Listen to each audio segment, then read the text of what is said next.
Mata adalah panglima hati. Segala yang kita kerjakan tanpa disadari menciptakan misteri yang ada dalam hati. Baik, buruk, kejam, pilu, sampai kisah ironis, semua akan kita kuak di sini, menembus mata batin. Program ini akan mengundang orang-orang yang pernah ataupun masih melakukan tindakan di luar batas kewajaran. Dan bintang tamu yang hadir pada malam hari ini adalah Anggi De Perez. Anggi, apa kabar? Baik, Mas. Terima kasih sudah hadir di Menembus Mata Batin. Iya, terima kasih juga. Kamu pernah punya pengalaman mistis gak sih, Anggi? Punya pengalaman mistis. Gimana tuh ceritanya? Jadi belum lama ya, sekitar masih ada Mbak Jipe juga sih. Saat kita pergi sama-sama sama almarhumah, sama teman-teman, diajak temen ini, kita pergi ke Sukabumi. Nah, di Sukabumi ini kita ke rumah katanya seorang pintar di situ gitu. Jadi ibu-ibu ini terkenal orang pintar deh. Dan saat kita masuk emang udah tuh semuanya tuh berbau-bau mistis. Berbau mistisnya itu kayak ada patung-patung, terus udah ada dupa. Jadi ada banyak patung-patung dia di mana-mana kayak gitu. Nah, pas kita lagi lihat-lihat nggak lama kemudian temanku kesurupan. Kesurupan apa ya? Kesurupan, pas dicek itu ternyata kesurupan macan. Macan memang ya. Penunggu tempat itu atau ada yang bawa atau gimana? Nah itu dia, si ibu itu pas ngecek ini bukan macan saya, penunggu saya, katanya bukan dari saya. Tapi terus ibu bilang ini dari kamu, sambil nunjuk ke saya. Jadi memang kamu selalu diikuti sosok macan? Itu menurut ibu itu, menurut si ibu katanya aku itu ditungguin emang dari nenek moyang itu memang dikasih semacam warisan katanya macan putih. Pernah muncul nggak sosoknya? Muncul langsung guys, tapi sekelibatan gitu sih aku pernah lihat. Pernah lihat, tapi mungkin aku selalu berpikir nggak mungkin lah gitu kan. Baik, mudah-mudahan malam hari ini juga kamu tenang-tenang aja. Mudah-mudahan. Kita ketemu dengan partisipan kita yang pertama. Oke. Berikut ini akan hadir seorang perempuan yang mengaku sering diganggu makhluk halus. Malam hari ini kami akan panggil dia dengan nama samaran. Kami persilahkan Rahma.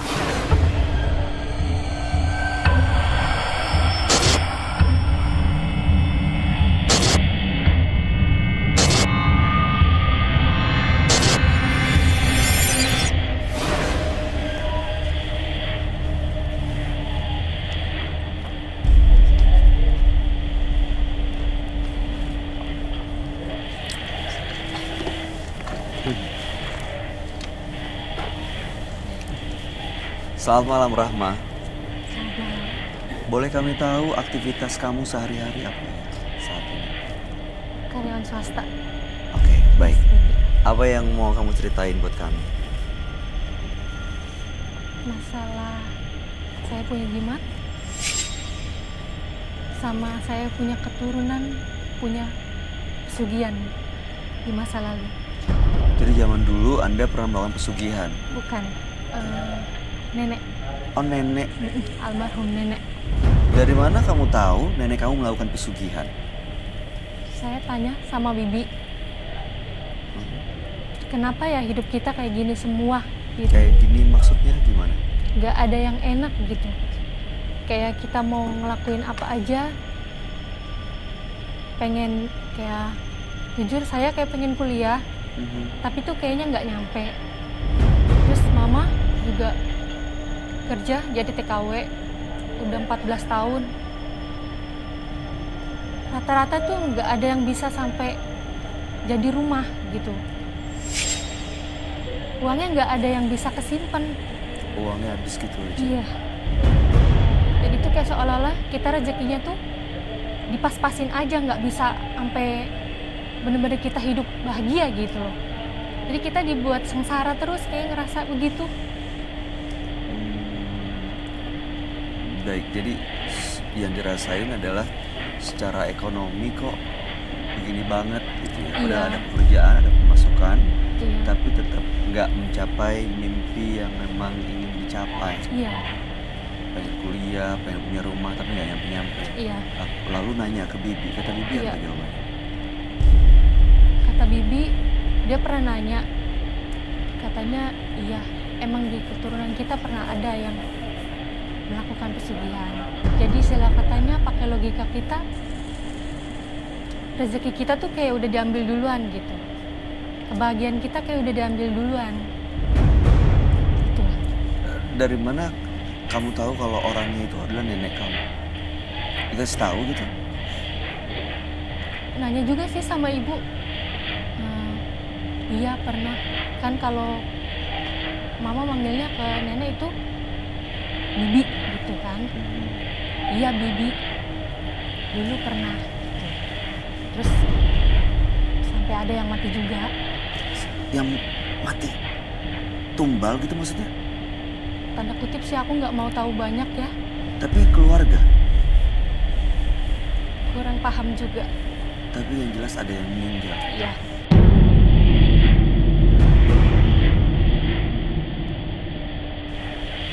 Dan yang saya rasain tuh kayak apa ya, bener-bener kayak kitanya yang kesiksa batin gitu. Kayak mungkin kita keturunannya dapetin sumpah serapanya atau apa kan. Ya, tapi itu asumsi kan, maksudnya perkiraan ya. Iya. Nggak ada yang benar-benar menyampaikan itu, dan ada buktinya, belum ada ya. Iya. Baik, terus kamu tadi bilang ada jimat ya? Iya. Itu dari mana? Dari orang pintar Untuk? mengguna-gunain suami saya. Hah? Kenapa kamu guna-gunain suami sendiri ya? Soalnya dia nyakitin saya mulu. Terus kamu guna-guna supaya? Supaya kata bapak itu sih biar balik gitu yang dia lakuin sama saya. Nyakitinnya seperti apa? Dia sih kan punya sifat kayak psikopat. Dalam arti psikopat kan kayak orang gila ya. Tapi dia yang gila, kok saya yang diajak gila gitu. Saya nggak ngerti deh, diajak gila tuh maksudnya gimana ya? KDRT? Pernah juga KDRT, Terus gilanya seperti apa selain KDRT? pokoknya kayak sering nyain saya sama anak juga gitu. Jadi dikit-dikit, Menyanyiakan kamu. jadi dikit-dikit saya tuh kayak histeris gitu loh. Histeris, sedih. Karena nggak dinafkahi. Iya, begitu juga kayak gitu. Jimat itu masih ada. Ada. Dan setelah pakai jimat itu, bener tercapai apa yang diinginkan. Ya, saya ngerasanya dulu kan dia bikin saya kayak orang kayak hampir gila ya gitu. Sekarang dia yang tergila. Dia kayaknya malah kok dia malah ganggu saya mulu, nyerang saya mulu mau. Jadi tuh kayak mau minta balik tapi maksa gitu. Tujuan kamu malam hari ini datang ke Menembus Mata Batin untuk apa? Kalau benar yang dibilang nenek, yang dibilang bibi saya pernah ada yang melakukan pesugihan di masa lalu, sama si korbannya saya cuma minta maaf yang sebesar-besarnya. Saya pengen ketemu, minta maaf yang sebesar-besarnya di alam lain. Kalau untuk jimatnya, guna-guna ke suami? Saya tuh sempat kemarin mau dibalikin. Tadinya kan bukan, kalau sekarang bentuknya minyak ya. Oke, tapi belum ada kepikiran apakah mencabut guna-guna ke suami atau enggak gitu ya? Belum. Baik, kami akan ajak kamu untuk langsung ketemu dengan sahabat kami. Dia adalah seorang indigo.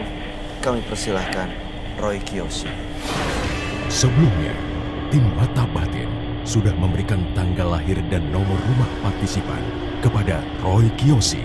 Dengan mata batinnya, Roy akan membaca berdasarkan angka yang kami berikan.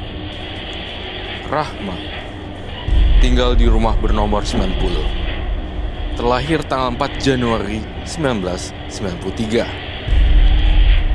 Sosok yang berpikiran tajam dan penuh inisiatif. Dia selalu mengalami hal-hal yang tidak menyenangkan. Saya melihat keluarga Rahma memiliki masa kelam. Tetapi bukan berarti kesialan yang dialaminya berasal dari sana. Jalan pikiran serta prasangka buruklah yang membuat dirinya menjadi seperti sekarang.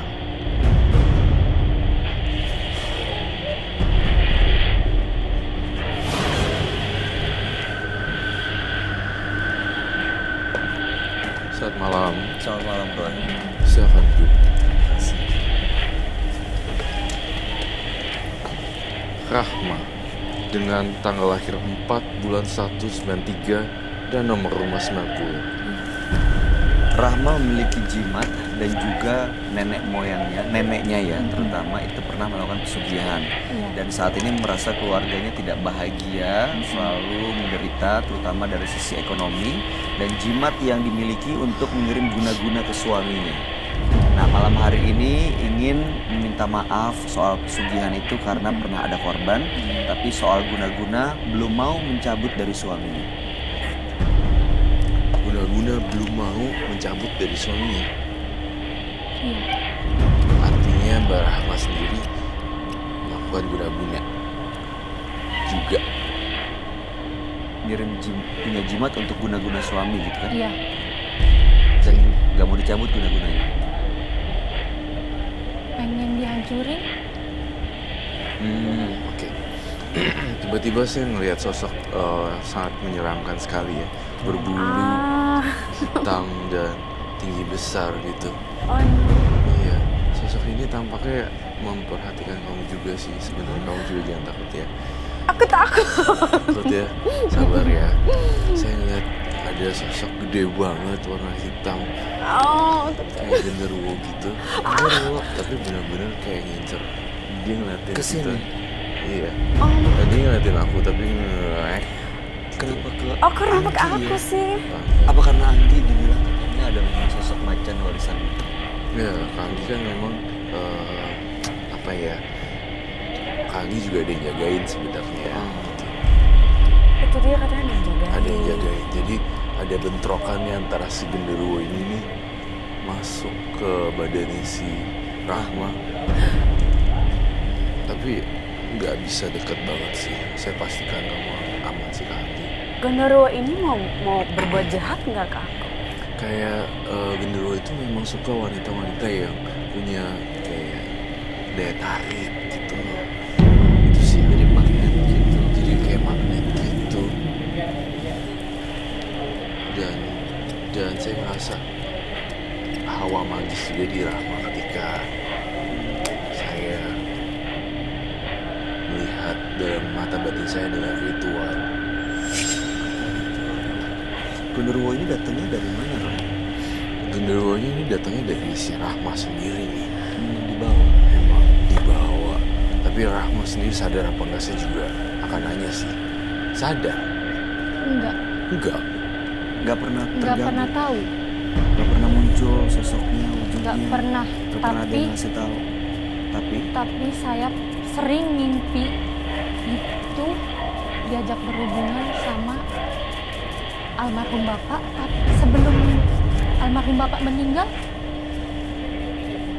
bentuknya tuh kayak badan bapak saya ngajakin, sering kayak gitu.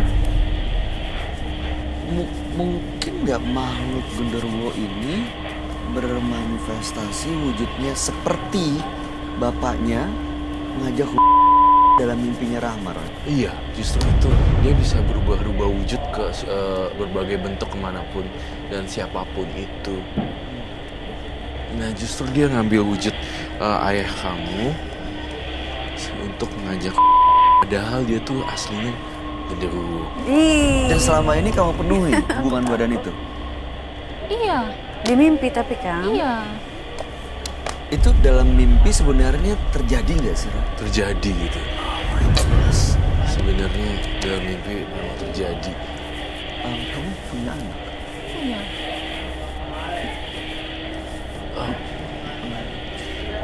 Anak berapa?